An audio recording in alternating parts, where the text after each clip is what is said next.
بسم الله الرحمن الرحيم الحمد لله رب العالمين الرحمن الرحيم مالك يوم الدين إياك نعبد وإياك نستعين اهدنا الصراط المستقيم আসসালামু আলাইকুম ওয়া রাহমাতুল্লাহি ওয়া বারাকাতুহু।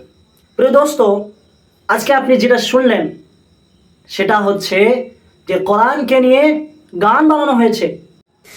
والقلم وما يسطرون إنا أكتبنا ما في ربك بمجنون وإن لك لأجر যে কোরআন মুসলিমদের ঐতিহ্য, সেই কোরআনকে নিয়ে গান বানানো হয়েছে।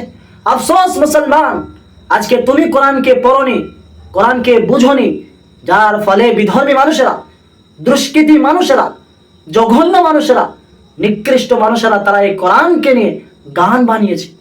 আফসোসের একটি বিষয়, চিন্তার একটি বিষয়। এটা অতীব নিন্দনীয় কাজ, একটি জঘন্য কাজ।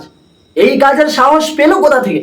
আব্রাহাম লিঙ্কন চেষ্টা করেছিল হাতি বাহিনী নিয়ে কাবা ঘরকে ধ্বংস করে দিবে, কাবা ঘরকে মিটিয়ে দেবে। আল্লাহ সুবহানাহু ওয়া তাআলা আবাবিল পাখির মাধ্যমে তাকে ধূলিসাৎ করে দিয়েছিল।